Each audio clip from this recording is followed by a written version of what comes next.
Iya, pemirsa, selamat sore. Selamat datang di masih dalam rangkaian pembahasan riset Indonesia. Ada sebuah Toyota Alphard tahun 2015 pre-facelift yang ada di depan saya, video mobilnya. Ini Alphard generasi 3 keluaran awal pre-facelift. Tuh, lihat, Alphard Transformer kata orang. Karena depannya kayak mukanya salah satu tokoh di film Transformer. Dan ngalami facelift di tahun 2018 sebelum akhirnya lahir Alphard generasi keempat tahun lalu dengan platform TNGA K atau Tenga-K atau disingkat Tengak. Ya, Tengak ya. Itu platform mobil besar Toyota yang berpenggerak roda depan. Kalau platform mobil besar Toyota yang berpenggerak roda belakang itu namanya TNGAL atau Tenga-L atau Tengal. Ya. Iya. Nah, tapi bukan itu yang mau kita bahas, itu intermezzo aja. Ya. Dalam riset Indonesia sebelum kita akhiri paruh pertama ini besok ya, pas pelantikan Presiden Prabowo Subianto pada Ahad besok tanggal 20 Oktober 2024 jam 10 pagi bertempat di gedung MPR DPR Senayan, Jakarta. Karena memang sampai saat ini Jakarta kedudukannya masih ibu kota negara. Walaupun berdasarkan Undang-Undang Nomor 2 tahun 2024 status ibu kota di Jakarta ini sudah dicabut gitu loh. Secara teknis memang Jakarta ini atau secara perundang-undangan memang Jakarta ini bukan lagi sebagai ibu kota negara gitu loh. Karena kan ibu kotanya pindah ke Nusantara kan, makanya disebutnya IKN, ibu kota Nusantara gitu kan. Tapi kan nggak tahu kenapa dilantiknya di Jakarta. Ya pertimbangannya adalah karena gedung MPR DPR di sana belum ada. Yang ada tuh baru Istana Negara dan Istana Garuda, kantor dan kediaman presiden yang baru ada. Sisanya masih dalam tahap pembangunan. Oke lah ya, membangun sebuah kota itu memang nggak bisa gelek dalam waktu 5 tahun 10 tahun. Enggak, itu IKN itu prediksi saya baru kelar itu nanti setelah 2045. Jadi nggak bisa gelek gitu aja, nggak bisa teman-teman ya. Tapi lagi dan lagi bukan itu yang mau kita bahas ya. Tapi yang mau kita bahas sekarang ini adalah bagaimana sebuah sistem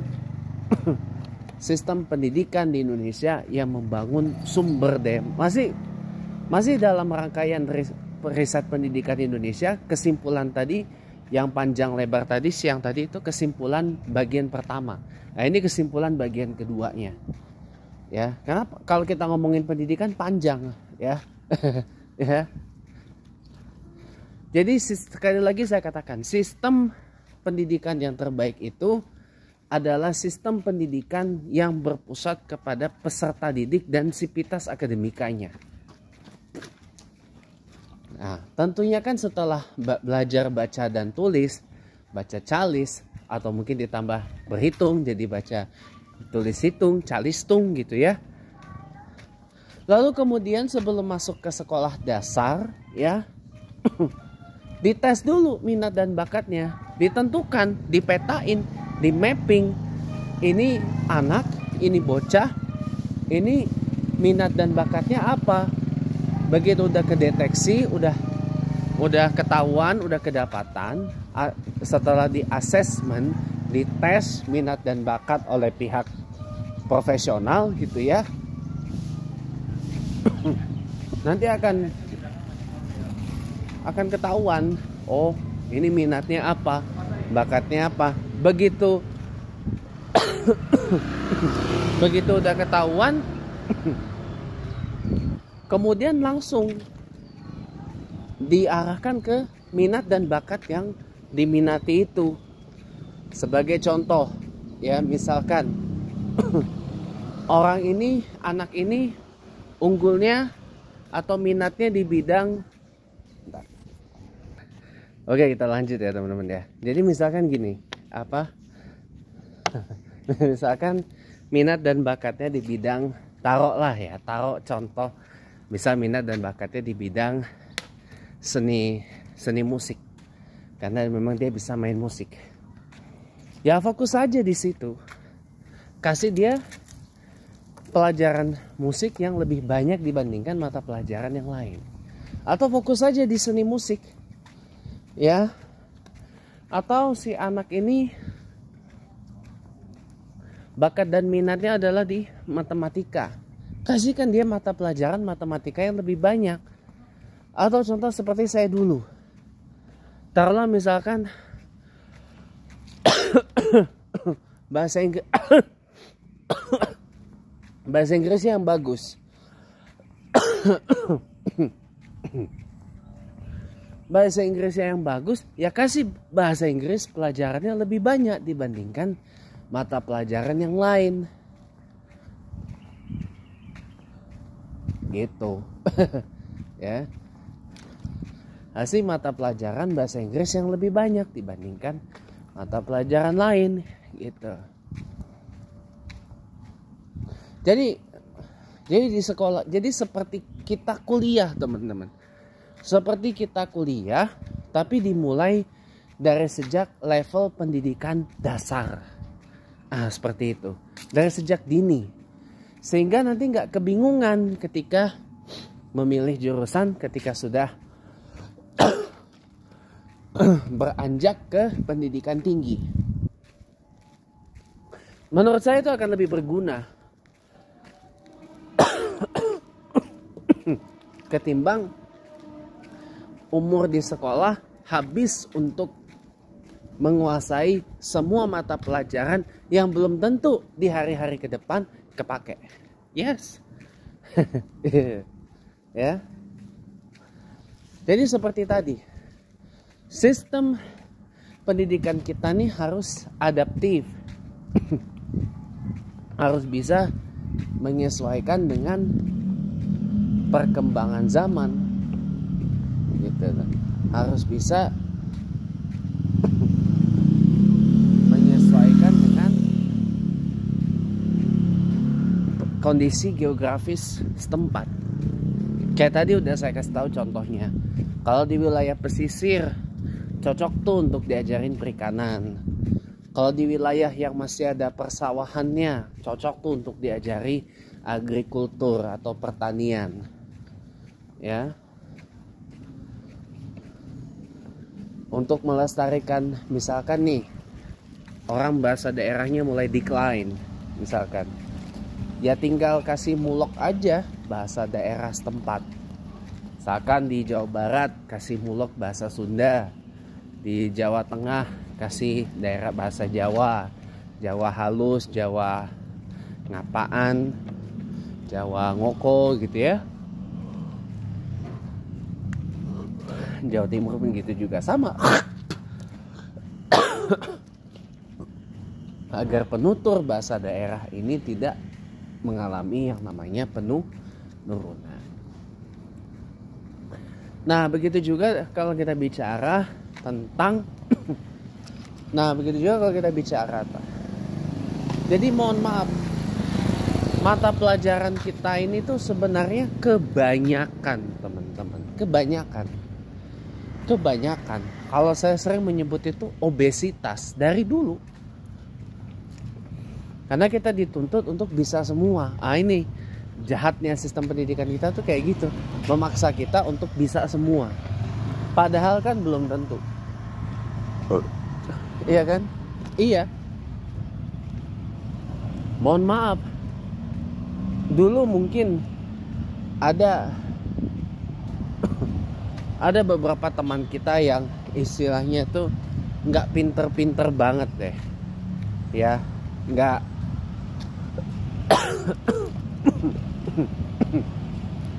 nggak pernah dapat, taruhlah misalkan nggak pernah dapat apa ya, nggak pernah dapat yang namanya ranking 1K sampai ranking, taruhlah misal ranking 10 besar misalkan, ini misalkan bisa, tapi dia karirnya mentereng gitu loh, tapi dia di hari ke depan karirnya mentereng, bagus gitu loh, malah mungkin jadi pengusaha besar barangkali. Di satu sisi orang yang mungkin fight gitu ya, belajar keras mati-matian biar bisa dapat juara kelas, ranking 1, pinter banget, tapi taunya at the end kehidupannya ya nggak seperti yang diharapkan, ya biasa-biasa aja gitu loh. Malah mohon maaf, cuma sekedar jadi ibu rumah tangga tok. Nggak ada salah memang. Itu ibu rumah tangga itu sangat mulia, tapi ya mohon maaf, sayang aja udah habis sekian rupiah, udah sekian puluh tahun fight mati-matian, taunya cuman ngendon naik di rumah, kan sayang. Nggak kepake gitu, kan sayang gitu. Jadi kembali lagi, sistem pendidikan kita ini masih berorientasi kepada sistem oriented education, masih berorientasi kepada sistem, masih berorientasi kepada hal-hal yang sifatnya administratif, artinya cuman berkutat di sekitar administrasi ini dan itu, apalah itu segala macam ya, ini dan itu segala macam ya, dan hasilnya nggak ada sama sekali. Coba kita udah bayar mahal-mahal sekolah, harusnya pendidikan itu nggak bayar, gratis. Nggak boleh pendidikan itu dikomersilkan sebenarnya, nggak boleh. Pendidikan dikomersialisasikan nggak boleh. Civitas akademika itu bukan komoditas dagang, tapi harus dilibatkan sebagai subjek dalam pembangunan sumber daya manusia gitu.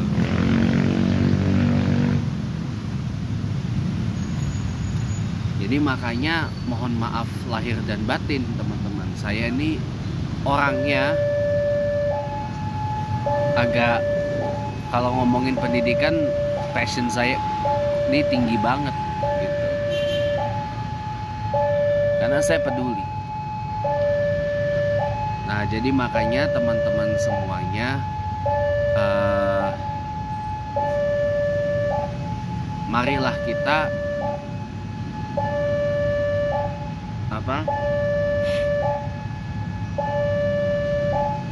marilah kita bersama-sama untuk meriset pendidikan Indonesia. Jadi diubah menjadi didasarkan kepada sistem yang berorientasi kepada peserta didik. Dan kalau bisa sertifikasi guru itu diperketat.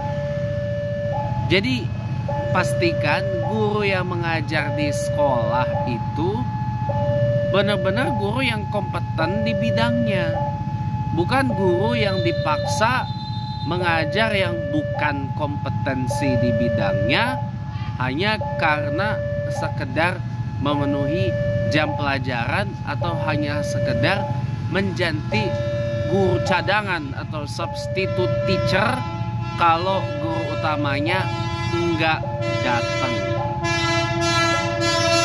atau cuma dikasih tugas yang disampaikan kepada guru piket untuk dikerjakan. Ya mohon maaf, boro-boro dikerjain. Orang dikasih tugas malah bukannya pada ngerjain, tapi malah pada main. Sama halnya kayak beberapa hari lalu.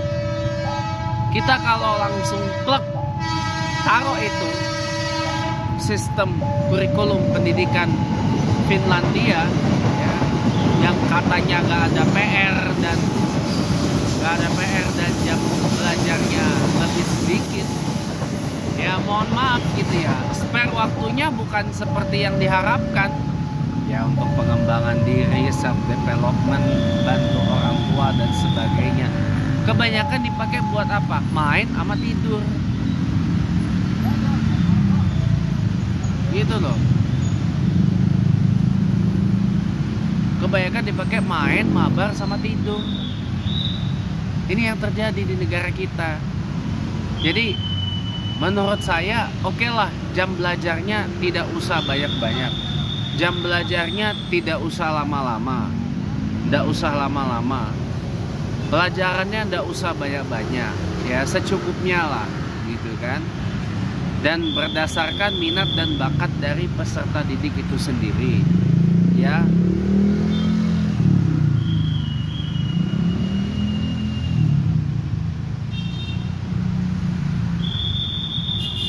Tapi kalau untuk nggak dikasih, ya sebenarnya saya setuju juga nggak dikasih PR gitu loh. Tapi di-ensure, dipastikan spare waktunya itu bukan untuk main, bukan untuk tidur. Ya tidur oke lah, itu kebutuhan.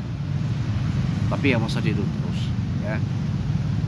Main oke lah, main ada ininya biar ada repressingnya dikit. Oke ya. Tapi masa ya main terus ya kan? Maksudnya gini loh, spare waktunya dipakai untuk pengembangan diri dengan catatan difasilitasi untuk mengembangkan diri itu. Difasilitasi pengembangan dirinya. Difasilitasi, jangan tidak difasilitasi.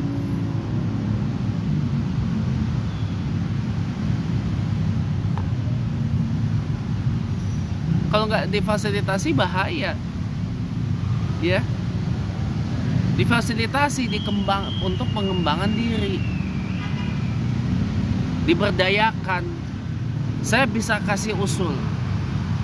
Itu bisa lewat dari skala yang paling mikro, RT RW. Di tempat saya ini, alhamdulillah, di Perumahan Bumi Bintaro Permai ini ada yang namanya balai warga. Tapi balai warganya nggak guna sama sekali, karena cuma dipakai buat pembangunan PAUD, untuk dipakai PAUD doang.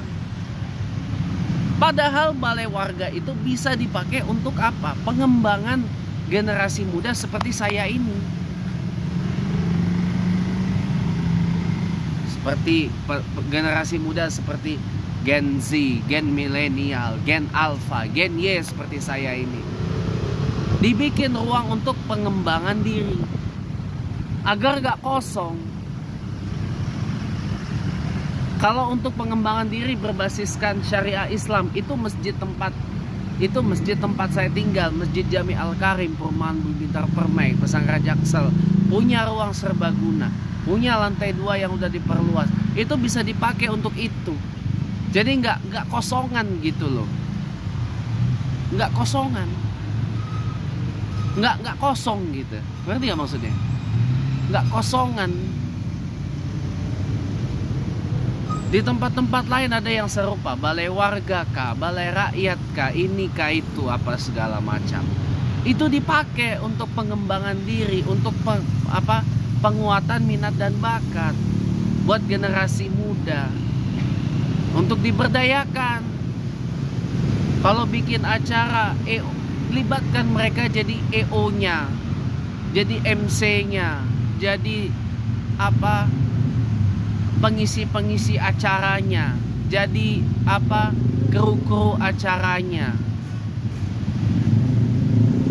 Kemudian kasihkan apresiasi, itu akan jadi top markotop, itu akan jadi ekonomi kreatif, mendapatkan cuan bagi generasi-generasi muda.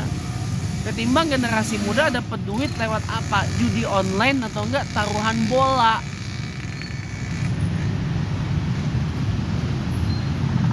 Ya enggak? Iya. Dan itu pun juga akan produktif ketimbang hanya sekedar mabar.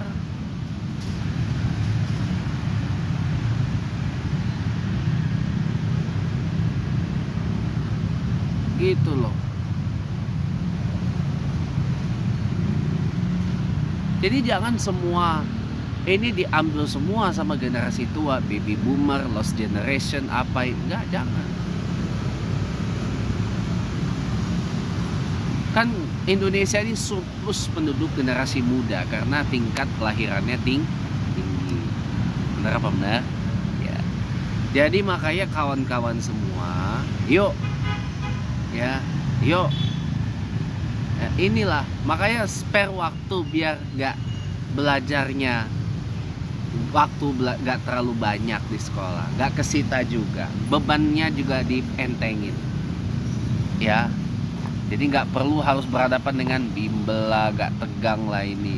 Spare waktunya diperbanyak, tapi nggak dipakai untuk hal-hal yang nggak produktif, dibikin produktif. Kayak tadi aja tuh contohnya. Bisa untuk pengembangan diri, bisa untuk pengembangan diri yang maksimal, gitu loh. Asal diketahui minat dan bakatnya apa setelah dites dan di asesmen oleh pihak ketiga, oleh pihak profesional, gitu. Jadi saya pribadi lebih mendorong itu. Oke, sistem pendidikan Finlandia bisa diaplikasi dan diterapkan di Indonesia tuh bisa, asal dengan beberapa catatan. Tinggal disesuaikan aja dengan situasi dan kondisi yang ada di Indonesia ini.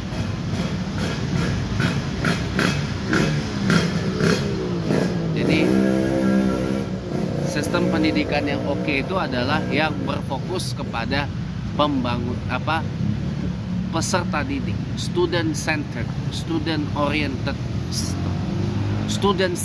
system, berpusat pada peserta didik, bukan system centered gitu, ya.